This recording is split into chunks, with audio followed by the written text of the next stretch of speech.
Safedine goes, this mentally retarded, immoral, semi-illiterate piece of shit gets to play a scholar on TV and the internet by believing this shit. He believes it.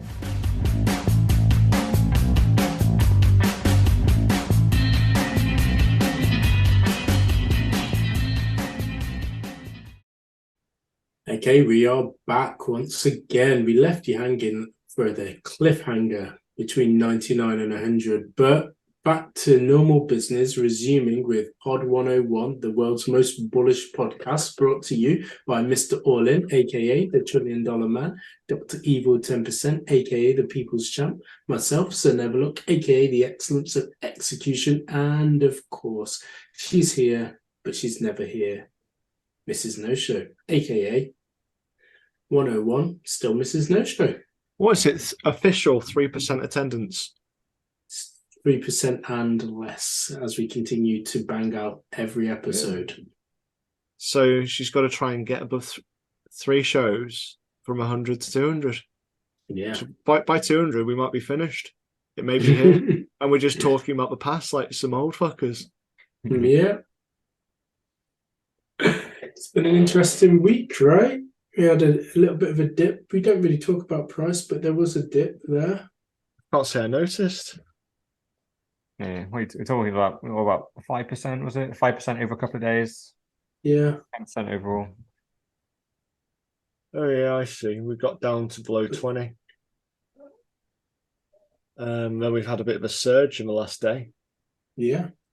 It's one of those where I just ignore the price now. It's just I think we've switched positions. I used to look, even though I again didn't care. I wasn't gonna. How do you really not look when you've got that clock in your room? Yeah, well, yeah, it's behind me. Yeah, but then if I don't come in here that often, bizarrely. I come in here to work, do the pod. So, but yeah, and even though when I do look at it, I don't even. I see it. I see the price, and I go, "Is that up or down?" I actually don't know. It's just unless it suddenly flashes up at like 5K or 150K, I'm like, "Holy fuck! Like this is something's happened." But it's been in the 20s in dollars anyway for ever. It feels like. Yeah. So Yeah. I walk in, it says 26 one day, 28 another, 22 some day, and I'm like, I didn't know. I can't remember what it said yesterday. So if I walk in, it says 23. And no one texts me anymore either. Everyone that I know and I've orange pilled with Bitcoin, I used to get text every time Bitcoin dipped like 5-10%. Now everyone just knows. I don't answer the questions. I always just go, why has the price gone down? I'm like, more sellers than buyers. And they're like, oh, fuck off. Like, we want some insight. I'm like, I don't have it. I don't have it. There's some billionaire probably selling a bit of Bitcoin and you might buy it back next week. I don't know. I think a few of our stories touch upon that, of what could be ultimately market manipulation, but the fundamentals haven't changed. If these people start fucking around the Bitcoin market too much, then everyone's just going to buy in. The plebs are going to buy more. Yeah, definitely. Well, it was funny because an avid listener who we all know messaged me and told me about it, and then from there, so Never Look does the look. It's not like I never look, but I don't look. And saw the dip, and I was just like, oh, okay, right. And then, as you said, the understanding of what's going on in the recent news, I thought, yeah, okay, it all makes sense now as to why we're at where we're at right now. Yeah, that's just interesting actually, that because what I think, because you're like one layer further in than me, so everyone that I've orange pilled has been in for a while now, so they don't ask about 10% dips anymore. Whereas your level, you've orange pilled people more recently, so they're still terrified about these 10%. So they text you still. But if you fast forward another year or two, they won't care either. And then they'll be getting the text from the people they've orange pilled, and they'll be getting like, God damn it, like, what do you mean it's gone down 10%? I didn't even check. And they're like, oh, it's gone down. I could look at the news and speculate on what may have put it down and then what put it back up, but like this, I always think it's, as human beings, we look for patterns, we look for reason, we look for rationality. But in reality, unless you are sat with the person selling and can ask them, why did you sell? and they give you the answer, then you don't know. It's all speculation. Because like this week, for example, yeah, Bitcoin went down by 10% and then we pumped recently. We've got some stories that could explain that. But say a month ago, probably the same thing happened. And there weren't the stories to explain it. So what happened there? It's it's not really, it's just there's people buying, there's people selling. But fundamentally, when you zoom out, we're going up and to the right. Yeah. So it's all that really matters. But before we move on to the stories, I wanted to say one thing. This week, I've actually been mining gold. But Mining gold. A different type of gold, gardener's gold, otherwise known as potatoes. And oh man, I genuinely, I've never grown a potato in my life. It is so much fun. Just get massive pots. I inherited some massive pots. The person who had this house before me had these huge freaking plant pots. So I just filled them up with soil, put a bit of compost in there, and just slammed some potatoes in. Kept them watered for the last couple of months. And then today was the day where I just went, you know what, I'm digging these bad boys up. Every handful in the soil, potatoes, potatoes, potatoes. It's like you're digging for gold, right? You're going through this, this black compost, and then suddenly you see a flash of yellow. You're like, it's a potato. Man, I've got two massive buckets full of potatoes. I'm not sure how we're going to eat all these, but we got our first lot of potatoes, but I think the other ones are a week or two behind. They don't look like they're quite right. But yeah, same as you. Wait and see what comes out of all the crops at the moment. Yeah, it's so much fun. And literally, because potatoes, they should be harder to grow based on how good they are. Normally, the better the veg, I always think there's a difficulty level, and the easy stuff kind of shit. And then the harder it gets, because you kind of got things like tomatoes and peppers down that end, which are definitely harder, require a lot more work. But potatoes for me are just the cornerstone. You can eat them in every meal if you want. You just smash them into a big pot, don't you, with some compost, and that's it. And you just leave them for months. Just give them a bit of water, and they just, oh man, one potato will return 50. You go, that is one hell of a return. That's the kind of investing I like, a 50x. Yeah, we got to dig ours up soon, the other ones. But we've had, I think the listeners will be switching off soon. But yeah, definite harder ones, definite middle-aged thing to do, but also a bit of a Bitcoin thing to do, become a bit more self-sufficient. Yeah, well, that's the only reason I bring it up, right? Because it's like when the supermarkets don't have your potatoes and stuff, and you're searching around. Dude, it's so easy to grow your own. Even if you've got a tiny garden, you have to come up with some recommendations when people want that avocado smash. Yeah, avocados don't grow in this country, so don't do that one. Okay, then let's get on with it. Yeah, I was going to say let's do this because we'll be going from Bitcoin to, I can't make a think or a link. So yeah, SEC suing everyone, but the big players are buying Bitcoin. That's our first story of today. And you probably already heard it, but this is the purpose of the pod. It's to condense all of the Bitcoin news for you so we can be your one true source and explain what it means to the average person. So Binance and Coinbase, who I'm sure regular listeners and those that are new may have heard of, two of the largest cryptocurrency exchanges, have been sued by the SEC. But did you know while that was happening that BlackRock, the biggest bank in the US, silently been buying Bitcoin? So what are your thoughts, guys? Well, it is a little bit of a link, isn't it? It's not direct Bitcoin, but it's a company which pretty much is founded upon Bitcoin. So everyone's favorite company, MicroStrategy. So been buying more and more. So it was BlackRock, but one who's recently got into MicroStrategy, was it Fidelity? So they've gone from zero holdings to a couple of percent. So very substantial amount of investment. So I think this is really interesting because we're getting the news 6 months to 12 months ago, but MicroStrategy were failing. Saylor was going to struggle to repay the loans. And I think he smashed all the loans in, didn't he? And made them completely solvent. So I think this interest is on the back of all that, because not only has he repaid the loan, It means they've got more assets now. So I think these big investment companies are looking at MicroStrategy that way and going, we can do this, but there's always going to be that, well, they're basically investing in Bitcoin, as we know. So what's the connotations? Because we know that these kind of companies do dictate what companies that invest in do. So what's going to happen off the back of this? And I think it's a reasonable thought process to have, rather than just saying you're being a conspiracy theorist. Mm-hmm. Yeah. Well, MicroStrategy, according to this, owns over 140,000 Bitcoin. I'll get you the exact. I thought Andrew Tate owned 21 million. But yeah, that's breaking news as well.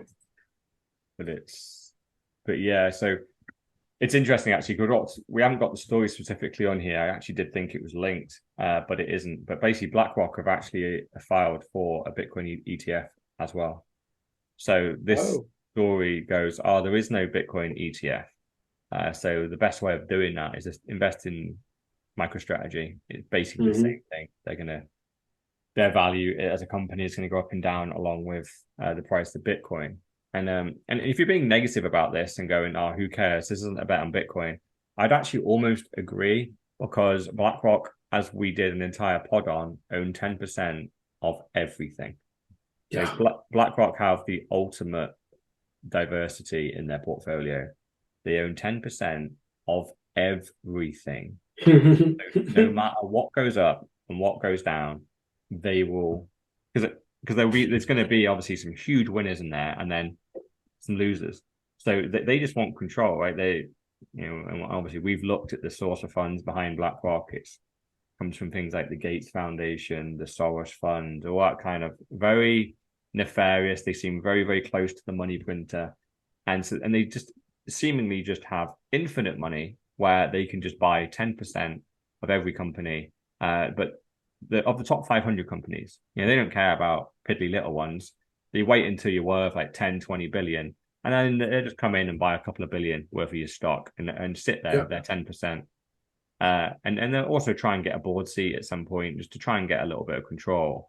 So they very much are almost the dark overlords that just sit above the entire stock market and own 10% of the entire thing, which clearly no company should be able to do that, right? It's kind of bizarre. But in the most recent news around BlackRock is they have submitted an ETF, and it's actually our second story. So yeah, we didn't link the actual announcement, but we've linked basically some discussion around what this ETF says, and it's basically called BlackRock's Bitcoin Trust, which essentially does seem like a form of ETF. To understand ETFs, they have to buy like the underlying securities or commodities, don't they? Yeah. So BlackRock will be pooling all these behind the scenes, but ultimately you're not going to have proper ownership of shit. No. If it comes to going to shit, you're not going to have that because it's sitting in the BlackRock vault on whatever security they're running. Well, actually, they'll be outsourcing the security to someone else. But kind of taking it back to the initial story, I was reading through the threads and the comments that saying even a Canadian banks in and all these other investment companies. And one comment made a really good point. It says, BlackRock and Vanguard are two of the largest investors in marathon mining anyway. So there is that kind of like push into the space now because they've looked at this price going up and up. And they know people are looking at fiat now. And they know they're kind of going, this isn't right. Even the average Joe's going, this isn't fucking right. Why is my toilet roll costing 30% more? They said CPI is 8%. This is 30%. Why is my energy gone up 250%? They said 8%. So I think there is a little bit of notice. Maybe it is at the start of a hedge, but you've got to think there is maybe some kind of like underhanded tactic which is going to happen, which, we cover in the next story. Well, I'm sure we found out that was also the case of Warren Buffett investing in those companies as well. And so inadvertently, he was also buying Bitcoin. I remember there was a bank or a Brazilian bank, New Bank, I think it was, that also had some affiliations to Bitcoin. So inadvertently, all roads lead back to Bitcoin, and these guys they're in it already, regardless of whatever they say. I know you've said it a few times, Mr. Rollin, throughout the pods. Don't trust what they say. Look at what they do. Yeah, there you go. Yeah. And it seems to be really picking up steam, this Bitcoin ETF from BlackRock, because it's trending right now. Just click the link. It's just full of people getting excited about it. Apparently the price is pumping and all that kind of stuff. I'm not really excited because I think it'll be a bit of a diagonal step behind, won't it? And well, who knows, right? So people are already saying this could be, we're just in that point of pre-halvening, where this is about when the bull run starts, and it just needs a catalyst. It needs a reason for people to get excited. And BlackRock, one of the biggest companies, if not the biggest company in the world other than Vanguard, starting a Bitcoin ETF, giving that portfolio of customers access to buying Bitcoin and being exposed to its price. So it's a bit like the next shitty project, isn't it? Yeah, I don't think it's going to have anything really meaningful to do with Bitcoin's adoption, but that doesn't matter when it comes to price, does it? What matters to price is the normies getting excited and buying Bitcoin. And if BlackRock give it the stamp of approval and put out a trust or an ETF that has their name on it, and BlackRock and Vanguard win every time. They don't make losing bets. So there's going to be a lot of normies, and the reason why the ETF is so exciting because they're the things that are very easy to put into pensions. So suddenly having an ETF means, you can have a 1% allocation to Bitcoin in your pension. And if just a couple of pension funds decide to put the BlackRock Bitcoin ETF as part of their pension fund, the price of Bitcoin will double, triple overnight because the amount of money that will throw into Bitcoin. And obviously that is money that tends to buy and hold for long periods of time. It's a pension fund, right? They don't really change their positions that often. So for short-term price, this is insanely bullish. But then there's some downsides, some big, big downsides, which we can discuss. Yeah, they're getting in, but I think there's going on with positives. So kind of trying to make this positive. You have got the fact that everyone's getting excited. People will learn more about Bitcoin. So you kind of think every single cycle, people learn a bit more. And they're kind of, they're even seeing through the pile of FUD, which people are going, boil the oceans. Does anyone actually pay any notice to that whole boil the oceans thing anymore? Apart from Greta Thunberg. People just kind of go, meh. Then there's a terrorism bit. Everyone just goes, meh. Again, no one pays a moment's attention to all this FUD now. And I think it's because it is the education. So thinking about this, like your dad, your mum are going to buy Bitcoin inadvertently now. It's going to be mixed into some kind of like retirement fund when they have commodities. Oh, yeah, I've got oil, I've got gold, and I've got Bitcoin. Oh, there's Bitcoin in there. Oh, there's a little snippet in here in my investment portfolio about Bitcoin and the value of investing. Oh, they use it in South Africa, do they? They use it in El Salvador. Oh, this other country's looking at taking it in, and there's going to be a bit more knowledge then. So maybe we're going to see some good things. But before we move on to the bad. No, I get that. And I'm trying to think of an analogy whereby you might buy a certain thing which is indirect to the actual thing. Because indirectly, when they start to learn and the education starts to come about, they actually might learn that MicroStrategy and the CEO of MicroStrategy was once a non-Bitcoiner. And, then they'll be like, oh, okay, well, this guy turned into a Bitcoiner. What was it that turned him into a Bitcoiner? Oh, okay, he went away, he did some research, he went away and educated himself, and now he's pro-Bitcoin. Maybe I should do the same. What made him turn his mind around? And therefore, they then become direct buyers of Bitcoin as well as indirect buyers. So again, it's kind of manifests itself through that.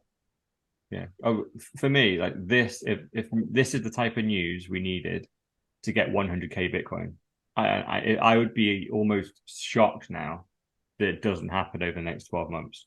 This is probably going to be the as long as it goes through, not just the news, but we do have an ETF and BlackRock do promote it, and it does go somehow. Well, ETF or continuing investing in MicroStrategy inadvertently, that type of activity. Oh yeah, yeah. But like this is everyone that's filed for an ETF before. It has largely been a Bitcoin company, so it's been no surprise they've got all the ETFs smashed back in their face. This is BlackRock. This is the other than Vanguard, they're the two granddaddies of the stock market of the ETF. Their political power, like they wouldn't embarrass themselves. At least I don't think. Who knows? This could be a huge Trojan horse where one of the big boys is going to submit an ETF just to publish the rejection and go, oh, Bitcoin's bad for the environment and da da da. Who knows? Maybe it's that, but I don't really know why BlackRock would kind of embarrass themselves because they're attaching. They've obviously done some significant work here. Their filing is very detailed, very specific. Whoever wrote this clearly understands Bitcoin to a very, very good level. They've submitted this. The likelihood of this ETF getting through, as opposed to all the ones previously, is just in a different ballpark. This one should be a shoo-in, right? BlackRock don't submit stuff that gets rejected. You don't say no to BlackRock. They own the stock market. So if they want to put a product on the stock market, they fucking well can. So this just seems, super much. But you're right. If the rejection comes, then that could kill the bull market before we even get started. And who knows how long it's going to take to get approved or whatever. But if anything, normally the rejects and approvals tend to take quite a long time. I think if anything, it's about a year it takes. So in my mind, I'm like, that's perfect. That's a bull market loves rumor, uncertainty, and hype. And then because if the ETF has already signed off, that's a bit of a buy the rumor, sell the news. It's like, oh, it's already happened. The pump's already happened. But this news was just broken. This can filter through all the finance and all the economists can go, oh yeah, they've all dismissed Bitcoin. And then suddenly they hear BlackRock is submitting an ETF and all these pension funds are about to go into Bitcoin. And they're like, well, I want to be in before fucking BlackRock create a product. And they all start buying. And then, in a year's time, the ETF gets denied anyway. And, so all the good progress that we track, like countries adopting Bitcoin, the advances on layer 2 and Lightning, that stuff is never going to trigger a bull market. It just isn't. That's all foundation. So just for a bit of context on this one, Bitcoin's worth, what is it, just below 500 billion? So $500 billion, is that correct? Yeah. And so quick search, BlackRock are worth about 100 billion. So big company. But 100 billion? How much in assets do they manage? Oh, yeah, there we go. Yeah. They're trillions. 8.59 trillion. Yeah. So you kind of think a proportion of that is going to cause an almighty wave in Bitcoin. I was just having a quick Google while you were talking, and we've got Blockworks. The wolf enters the hen house about BlackRock beat. I think it's more that hen enters the wolf den, isn't it? It's unleashing the wolf, and it doesn't realize. So it's a self-fulfilling prophecy, but once it gets going, you're not going to get away. But there's some funny headlines here. Gary Gensler's job at risk, BlackRock's first spot Bitcoin ETF. And then I was having a bit of a look, and there appears to be a Bitcoin ETF already, but it's not one which is widely publicized. So there's a bunch of ETFs: ProShares Bitcoin Strategy ETF, VanEck Bitcoin Strategy ETF, Valkyrie Bitcoin Strategy ETF, Bitwise Crypto Industry Innovators ETF. So there are a few, but they're not very widely known. And they're not on the stock market, I don't think. They're very... One's on the NASDAQ. I saw that quickly when I was searching. I haven't obviously looked too far into it, since it's a quick Google search. But the expense ratios are bordering on 1%, so they're pretty high. They're not your standard index funds. Yeah, I'd look into them more just because they got the word Bitcoin in the name. I don't know if they actually are a Bitcoin ETF. Because to my knowledge, there isn't. Oh, God. Yeah. It's a Bitcoin futures contracts, the first one. Yeah. Yeah. Yeah, futures and stuff like that. Yeah, the second one's futures. Because there isn't a Bitcoin ETF. There literally isn't one. No. So this would be the first one, which is why literally story number one was, why are BlackRock buying 10% of MicroStrategies? Because, well, if they want exposure to the price of Bitcoin using their traditional methods, there is no ETF to track the price of Bitcoin. You just buy MicroStrategy.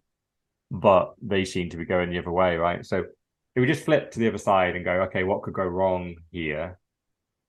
Number one, with a load of people giving them Bitcoin or giving them fiat in exchange for Bitcoin, obviously they don't get the Bitcoin. They will be holding the custody in BlackRock, and we have to trust that they are actually buying the Bitcoin. So this is one of the theories around why the price of gold has not gone up significantly more than it has, is because all the gold ETFs, they sell paper gold and don't back it with the gold. So hence the price of gold doesn't necessarily go up, because even though you're buying more of the gold ETF, the demand on the gold behind the scenes isn't going up. With gold, no one's going to, the public can't say, I want to come and physically check your gold stores. Whereas with Bitcoin, I wonder whether they'll actually have the Bitcoin address. Oh yeah, we've got our holdings here. Yeah, well, you'd hope so, wouldn't you? But it's unlikely. Who knows? If they do that and they expose the fact that here are, a set of keys and a set of addresses, and here's the Bitcoin, and they allow us to audit it, or even if they allow an external auditor to go, yeah, let's say they're holding $1 trillion worth of Bitcoin. Do they have it? Can an independent auditor verify that they saw addresses with $1 trillion worth of Bitcoin in? That'd be great. Because one of the conspiracies is they could manipulate the price of Bitcoin by essentially completely taking all the heat out of bull markets. Because if a load of the retail money comes in through the ETF, all they have to do is accept it and not buy Bitcoin behind it. Just say, yeah, you've got some Bitcoin. And then, but in reality, you haven't. They didn't buy it, and they can stagnate the price.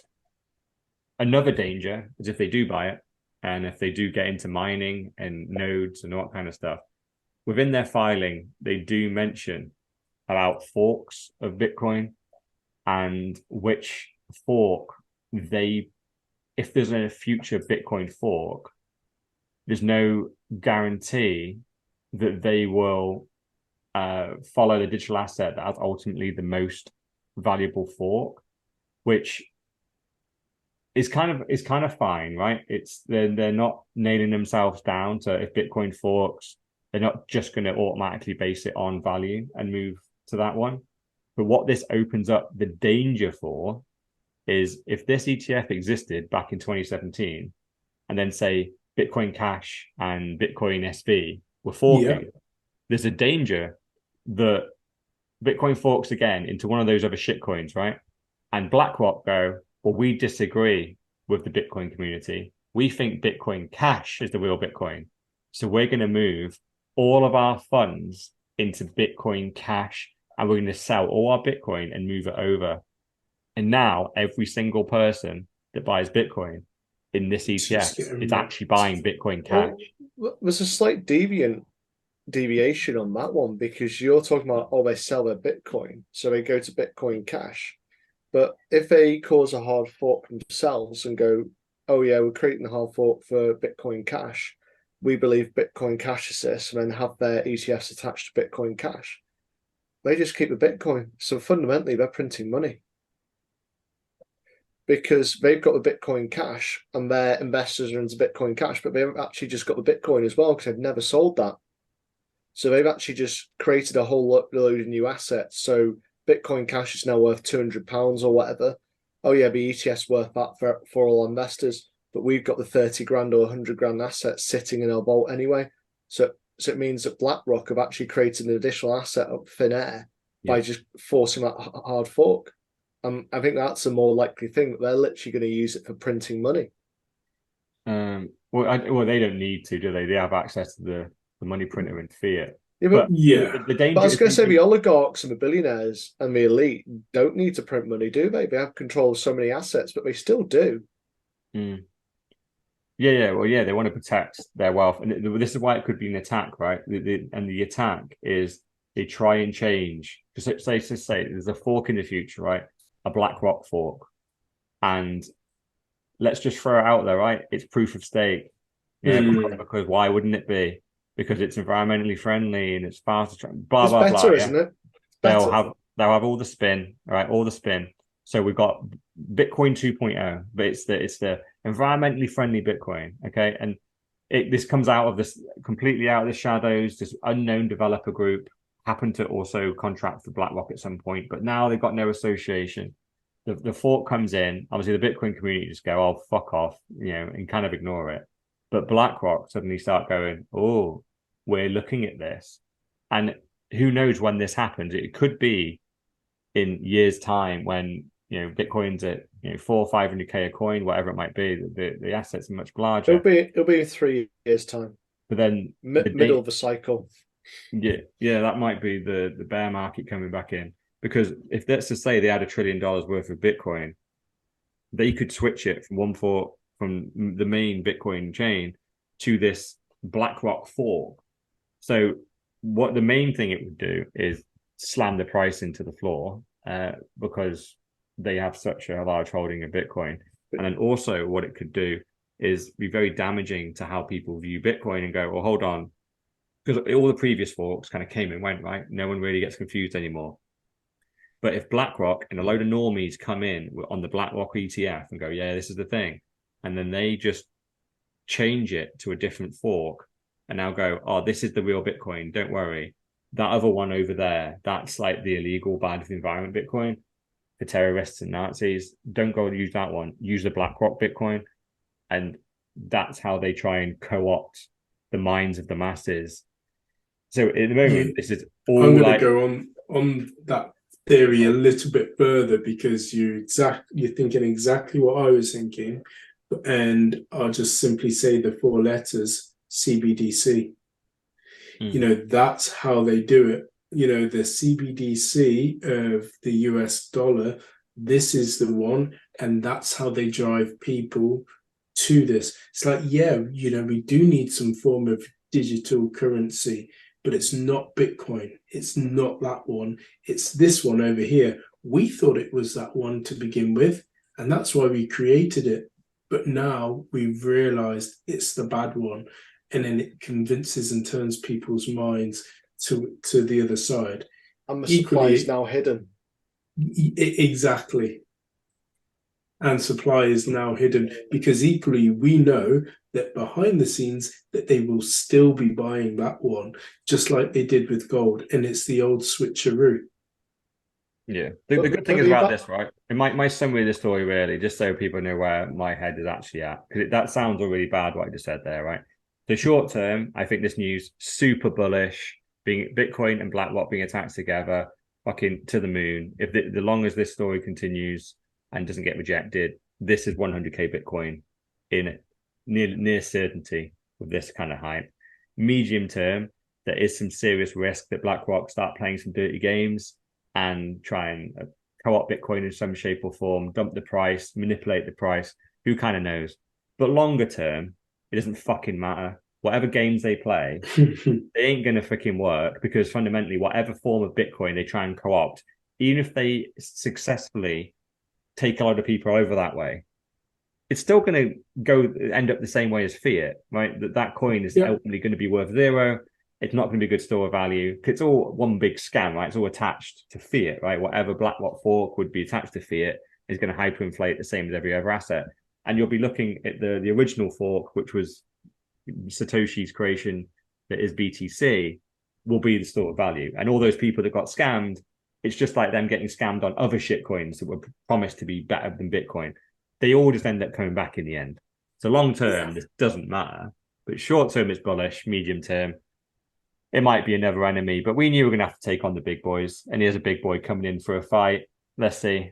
Let's bring it on. It is an interesting because I think there's many different outcomes, many different stages. So I wouldn't rule out the forking to create more assets, but when they do fork, as a Bitcoiner, I'll be selling what they fork it onto to buy more Bitcoin.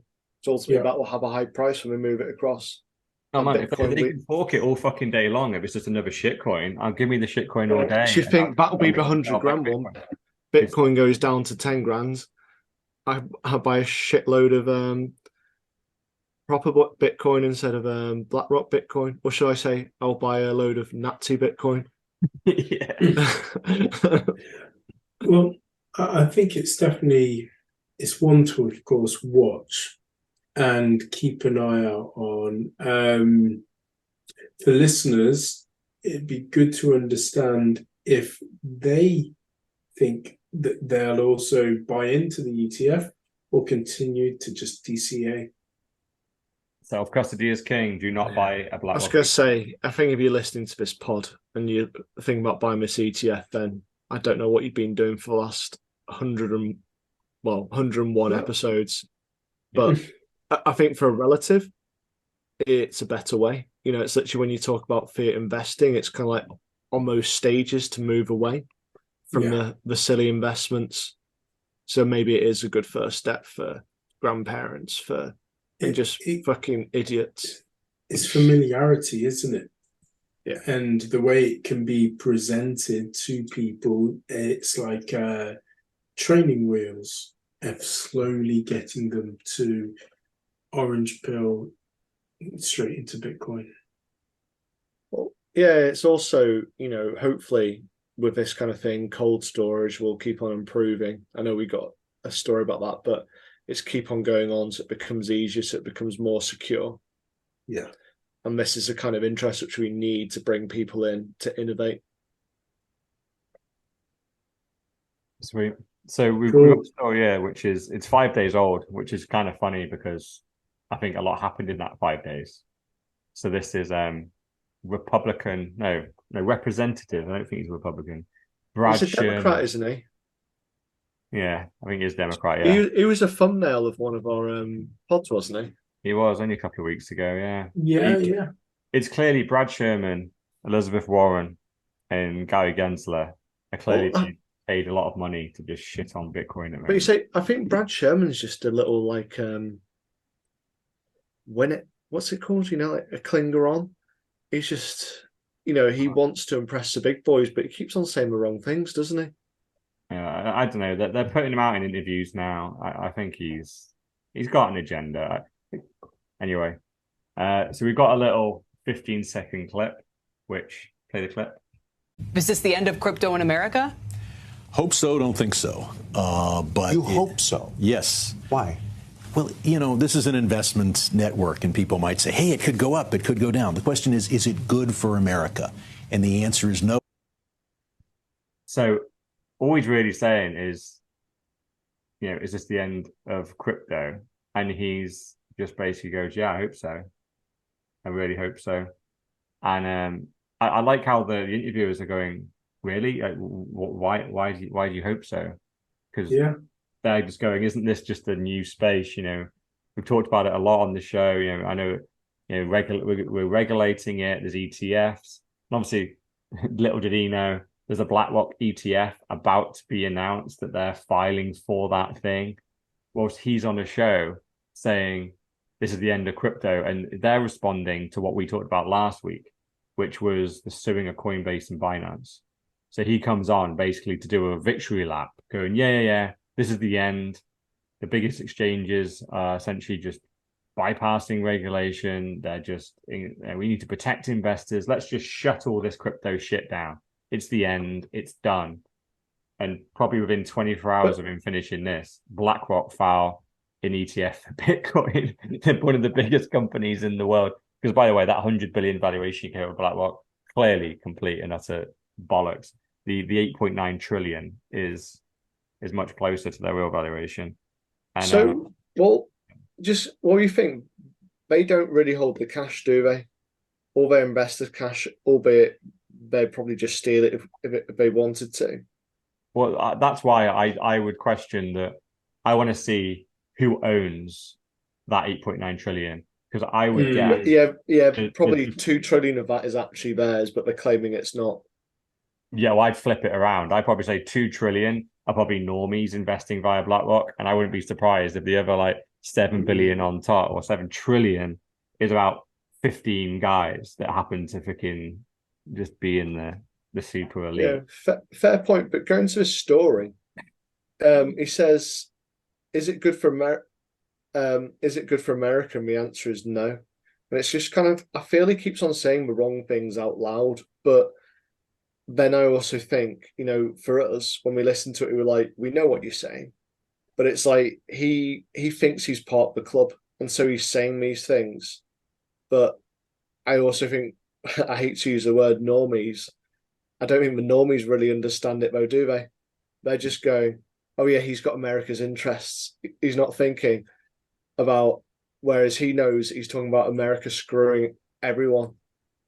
Weirdly, I actually think that one answer was actually the bit that gave me the most insight as to what you're saying, because I think he goes, but isn't this bit good for America? And he goes, no. And fundamentally, I agree with that answer. The switch at the moment, America are the rulers of the world. They own the money printer that everyone else has to do, right? And they get to fuck over any country which they please. Yeah. And so in the short term, if they lose control of the global currency, America, they can't do shit. They've outsourced everything. They've got like the entire nation work shy and going trans and freaking whatever else. Like, there's no chance that America actually, as a nation, can stand on its own 2 feet and be the number one player like they are right now without the money print. So that's the big problem that they have. And so I agree. In the short term, obviously on a Bitcoin, but it's also everything becomes better. But in the short term, if you're number one, a lot of the luxuries that America got very used to will go away because they lose control of the money, and reality will sting America hard. But you have got, I suppose, two levels to it. So obviously for the government, the elite, it's not in their interests. But for the normal person, the person who's starting to really struggle, who doesn't love the Democrats or Republicans as their god, it's going to work out better for them. Obviously, there's going to be initial issues, but it will work out better for them. It'll work out better for all these countries. Like I respond to a tweet and it's something, oh, what's his name? Peter, the guy who does what Bitcoin did. He's on about migrants. And I said, he's just missing the whole point. But literally, these countries would actually probably be a lot better than they are if we just left them alone, didn't keep on stealing all their natural resources, stealing their wealth. And the migrants wouldn't want to come here, because it'd actually be something back home and they'd actually be able to develop, because we've seen it with Africa. I think we covered it in a story, must be about 5 weeks ago, where France are pretty much just living off a whole section of Africa. Yeah. Basic economic slavery, and it's absolutely horrendous. Yeah, it turns out you can't eat democracy and freedom bombs. But yeah, I agree. It's just short term. It will be, America losing control of the money is clearly going to have some short term negative aspects to them. So I had to go and look at the thumbnail, by the way, while we were talking about it. I love that thumbnail. It's one of my favorites. It goes back to, I guess, if you look back in time, and we quote this quite often, Ray Dalio's Changing World Order. If we look back at what's happened previously, when the Spaniards were the superpower, or the Dutch were the superpower, and again the English, they have to align themselves to others. So America is aligning itself to the UK, and together they're trying to fight this fight. But I think it's just going to obviously clearly end very badly. And the others are then aligning themselves, because we've got the BRICS nations as well, don't we? But only one of them will become the next superpower. So essentially, their whole power is just going to fall, and it's how it falls, and then who's going to then become the next one is what we're watching, and is actually playing out in real time, which is crazy. Yeah. I'd love for the interviewer to have just gone, why? Yeah, On that question of is it good for America? No. is it? I think it's Yeah. good why, because I think everyone infers, oh, 'cause it's a scam, everyone's gonna lose their money. And I think he means the opposite. I think he goes, no, no, no. They're gonna make a shit ton of money if you buy Bitcoin. But the problem is we fall, the government doesn't exist in its current form, and everything goes to shit. And he thinks obviously that the government in its current form is absolutely essential, and the country won't work the same. But in reality, it's like no, it's just going to start the transition. Yeah, there's going to be some bumps along the way, but fundamentally, in the long term, everyone's going to be better off. But you and your cronies, who you see as America, that are saving the day every day, all these wars you create and all this random bollocks that the government does, you think that's essential.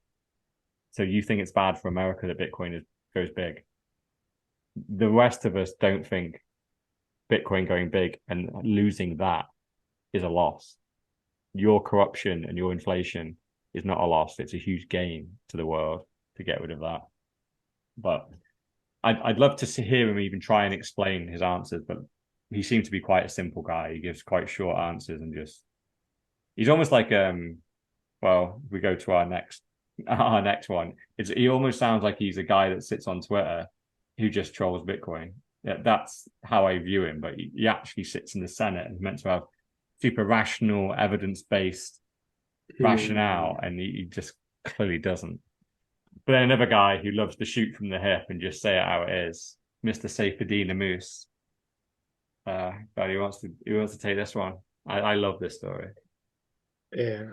So there was a tweet by Paul Krugman, who going into his profile, he's a Nobel laureate, op-ed columnist, New York Times opinion, author, Return of Depression Economics, The Great Unraveling, Arguing with Zombies, and more.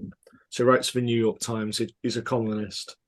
And he comes along and puts this tweet out there. Getting hard to deny significant disinflation happening, despite unemployment close to historic low.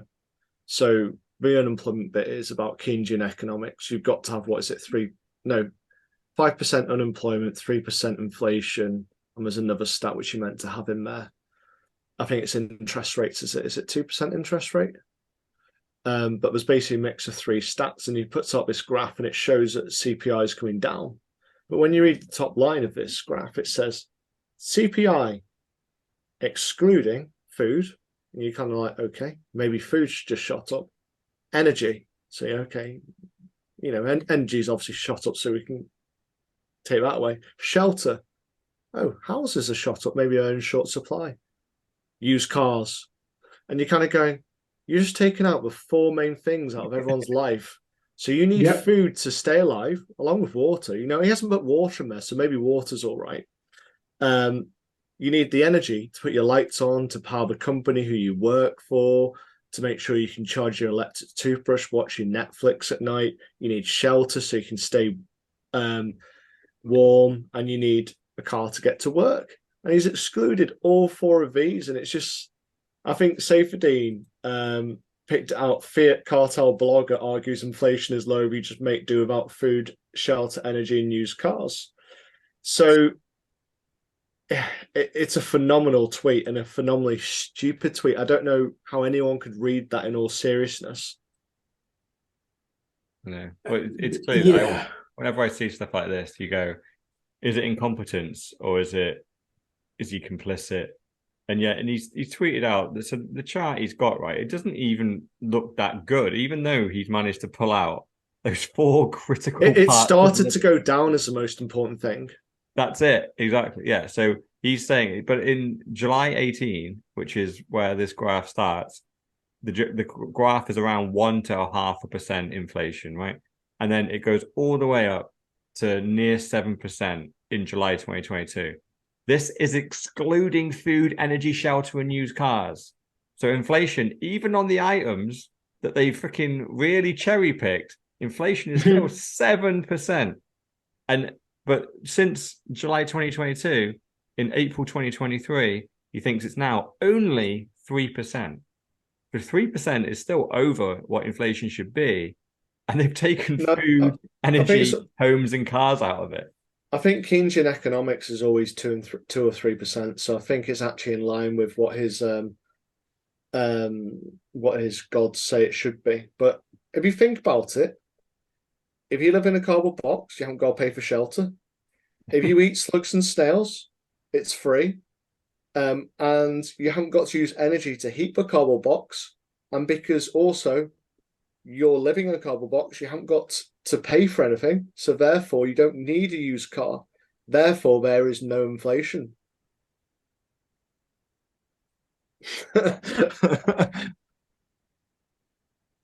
When you say about the incompetence and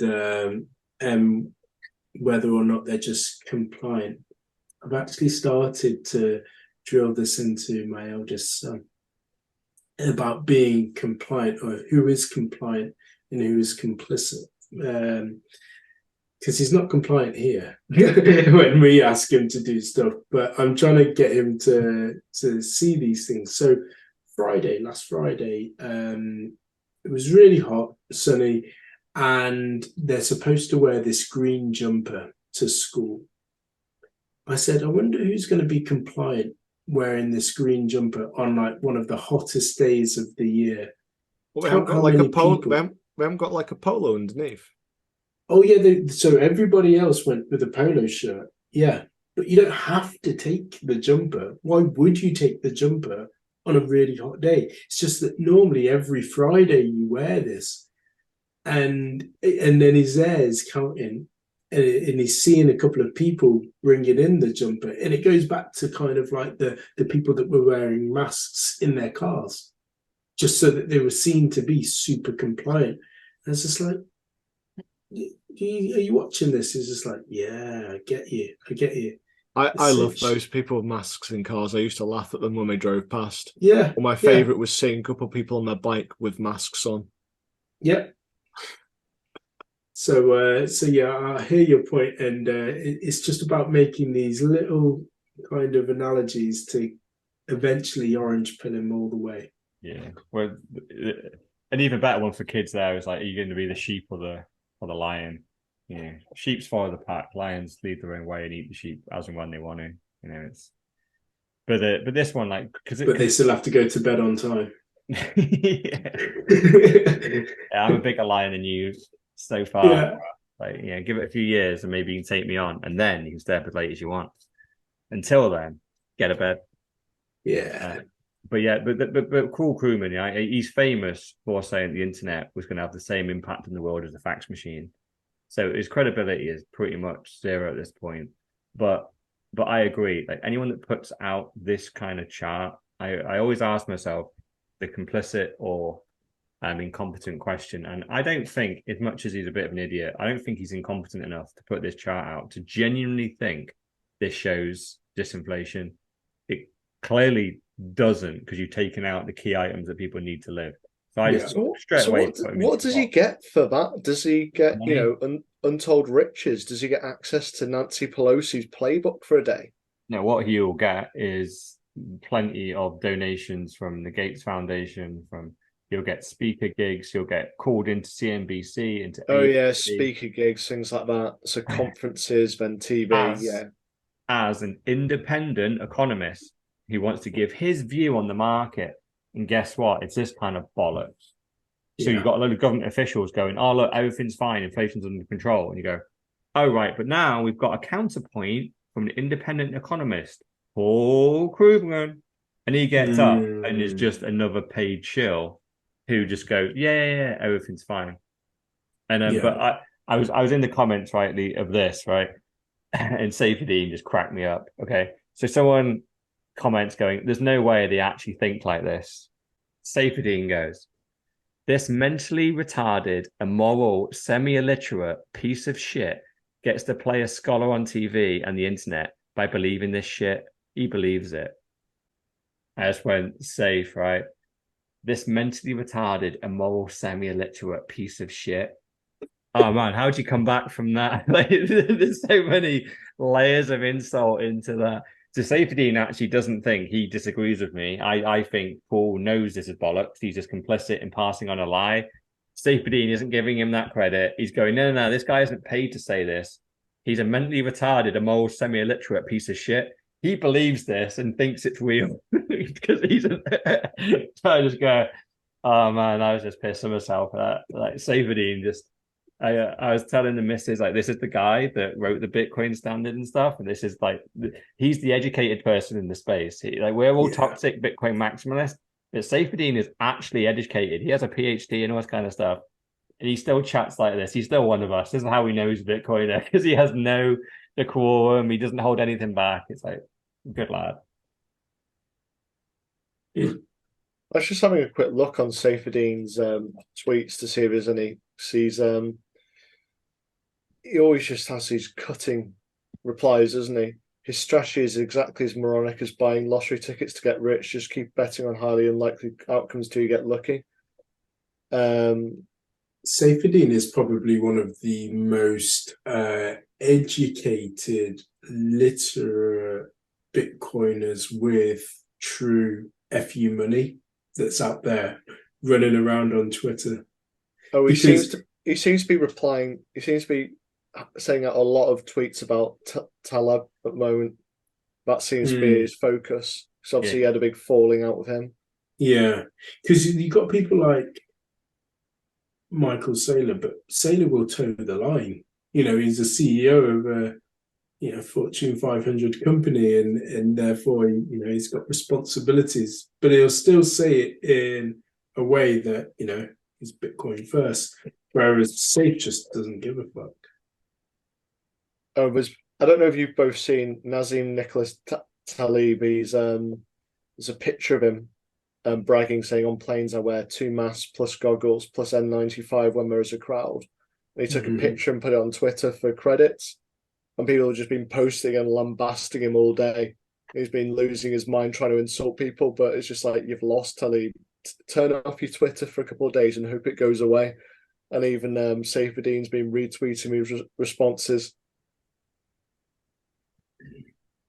Yeah, Taleb's always he's a nice, easy target because he wrote the foreword, didn't he, for the original Bitcoin standard, which later got replaced by Michael Saylor's, but he's in there. Saifedean actually looked up to him at some point, but then that falling out is of epic proportions. And as everyone should know, like if you cross the Bitcoin community on Twitter and they come for you, the worst thing you can do is reply. Like don't give us more fuel. Just like you said, switch your phone off for 2 days and come back, and hopefully we're picking on someone else now. I think Taleb sort of thing. I think he was calling everyone who's a Bitcoiner an idiot and saying, oh no, it was about Rogan, it was about that science, because Rogan wanted someone to come on and debate was it Robert Kennedy Jr.? Yeah. And this guy's like, I'm not coming on. He's like, come on, we'll give you a fee. And he's like, I want 50 million. That's not too much. And it's just like, fuck off. You're just trying to put anything out there. And he said, to be credible, you should be doing it. Taleb's weighed in and said, all the Rogan listeners are idiots and all that. And everyone just replied to him with a picture of him with a mask on a plane. I think that's Peter Hotez. Yeah, some kind of fiat scam scientist. He is, yeah. He's just. This is why I was digging into today. I just only had a little bit of Twitter time today, and Peter Hotez came across me. He's getting lambasted for that whole like refusing to debate on Rogan, and came out massively kind of skeptical about the vaccine when it first was being discussed. Going, you need to be careful with side effects. And then he suddenly changed his tune and started really, really pushing it. And then people have looked into his finances, and the Gates Foundation started donating serious amounts of money, literally hundreds of thousands of dollars, adds up to millions and millions of dollars over the course of from 2020 to 2021 into his institute. And during the entire time, he suddenly switches. All his concerns are gone. It's just there's a brilliant video of all the contradictions which he said about it, and he's like, oh yeah, 1 max and you'll be cured, then it turns into 5, and then it's he calls it by something, so basically twice a year. Then it's then it's like, oh yeah, kids don't need it, and it's 5 to 12-year-olds should have it. Yeah. And And yeah, there's a great tweet thread that I think is underneath that video that you probably watched. And he just goes, Yeah. well, why did he do this? And you just go, well, let's follow the money. And suddenly he's a multi-millionaire now. And he wasn't before. So maybe that influenced his decision to just suddenly back the government narrative. But anyway, before we get cancelled for that bollocks, should we go on to Coinbase? Let's. So BitKey from Block launches in partnership with Coinbase. So BitKey are a Bitcoin-only self-custody Bitcoin wallet made by Block, which is Jack Dorsey's company. And together, they are now in conjunction, so you could potentially buy your Bitcoin on Coinbase and place it straight into the BitKey self-custody wallet. Obviously, this is breaking news. Well, I say breaking news, it's 5 days old, but I've not seen it work in action. But what's your thoughts, guys? Is it here to stay? I think it looks interesting. Like, at first when I read the article, I was a bit like, partnership with Coinbase, you have all the shit coins for it. But will it just be Bitcoin, or is it going to be shit coins as well? No, it's just Bitcoin. Bitcoin. I read it as just Bitcoin only from what I can see. Yeah, there's a question underneath the thread going, yeah, oh, I've got shitcoin, whatever. Can I store this on it? And they reply going, it's Bitcoin only. Yeah. Okay. And Jack was always saying initially that this would always only be Bitcoin only anyway. You know, Block is typically Bitcoin only. So it was a while ago that Jack announced that he was going to bring out some form of Bitcoin. It's a good year or so. I think it was at one of the Bitcoin conferences. Yeah. I think it was 2 years ago. So not this Miami Bitcoin conference, but the year before. So yeah. So it's a nice little device, which is a hexagon with what appears to be a fingerprint sensor. So it doesn't say in the article about what's brought in, but my understanding is it's a multi kind of like key approach. So I think you've got to have 2 out of 3 keys: fingerprint, your actual storage key, and then your mobile. And I think there may be something with Block as well. So I think it brings all the kind of ones together to kind of go, if you lose one, it's all right. Or if you break the device, you've got the other ones to work with. So it looks interesting from what I can tell, but it's hard to understand. Then it's also price as well, because we've touched upon this with, say Africa, they're using mobile devices from what we can gather, and then what is it, like bolts and wing nuts in order to store the seed phrase. So it'd be good to see something which is a lot cheaper, which could actually help people around the world in the poorer countries who need this first. Yeah. It's in beta testing at the minute, and we should also mention that they've launched it on Cash App as well. So the first 2 partners are Coinbase and Cash App.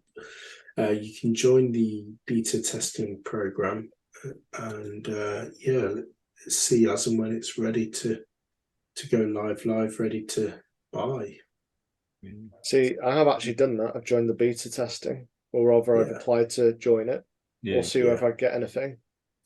Yeah, it'd be interested to see what the beta test is, because it seems to be like a Coinbase beta testing program, which I'm surprised really that I didn't hear it from Block themselves that BitKey's a thing and they're launching it in with their own product, which is Cash App, but also with one of the largest exchanges in the world in Coinbase. But this is a great thing. I think ultimately it's a great story to end on anyway, because if Coinbase are genuinely looking to do this and pushing self-custody, that's fantastic, right? They're the number one guys. If they just somehow make money out of people buying hardware wallets, so it's still profitable for them, even though people take their coins off the exchange, it it still is a smart business decision. It's that buy sell feature, so people kind of like stay in their universe on the BitKey, and they kind of like they plug it in, and they can't. Oh yeah, I'll buy some through this. They don't think about going to Bitpanda. They don't think about going to Kraken or whoever else. They're literally Coinbase, then, aren't they? Yeah, I mean that's what they've seen. I think that's what they've seen. How Ledger have done what they've done, which is that used to be a dumb hardware device, right? It just you couldn't do much with the Bitcoin other than send it back to an exchange. But now Ledger just expanded out that universe, and almost the exchange is being wrapped around your self-custody coins. That's the exchange needs to move.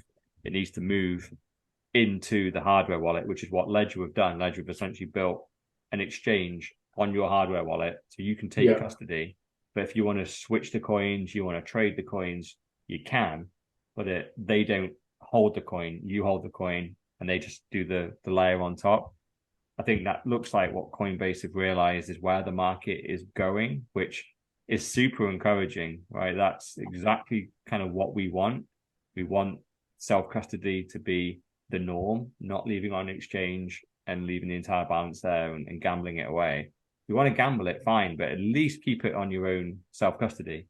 So if one of these companies goes under, you still got your coins. Who gives a shit? And you just trade it on another platform or whatever. So it looks super good. I'm super excited to see what BitKey can do. What does it look like? It calls itself a wallet, but it's self-custody. So is it a hardware device? Is it software? There's so many questions right now, but I'm excited because we've been waiting for something from Block for ages, haven't we? Like Block's Jack Dorsey. He said he was doing this. He said, I think he said he was looking at a miner and he was looking at a self-custody hardware wallet. Or is he self-custody wallet? He maybe didn't say the word hardware. And we've been waiting, and here it is. Here's BitKey. Let's see what this billionaire has come up with. His product has been pretty good so far. I'm really, because at the moment I'm using the Jade. It's all right. I'm not in love with it though. So if BitKey is better, I'm more than happy to switch over or making another switch. Yeah, I'm not totally. I think weirdly, I think I like the fact that I'm just spreading it thinner and thinner and thinner. Like it's just like I've still got a little bit on Ledger, got the majority on Jade. If I can get BitKey and just spread it again, and so if anything, you just spreading the risk anyway, right? Because any of these companies could just potentially freeze your coins remotely, and I'm terrified to even say that these days. That was not meant to be what a hardware was.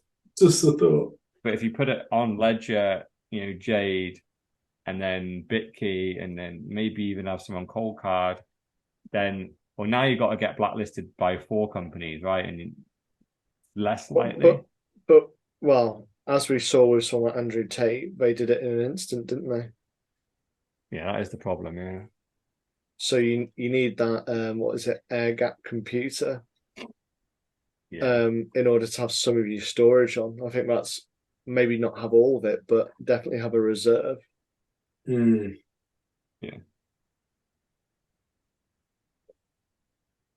Well, let's watch this space. Again, we are the unsponsorable show that is definitely cancelable. So we will be getting no free products and never be sponsored at all by anybody. So we're gonna have to shell out. We can put a little tag if one of us manages to get on that the BitKey beta testing. We can put a nice little advert. I've just filled in the yeah. And then they'll be like, we appreciate you reviewing our products, but we did not appreciate the rest of your pod. Yeah. Right. Well, there we have it. That was Pod 101, brought to you, as always, by Mr. All-In, aka the $1 trillion man, Dr. Evil 10%, aka the People's Champ, myself, Sir Neverlook, aka the Excellence of Execution, and she was here, but she's never here. Mrs. No Show, still no show. Peace.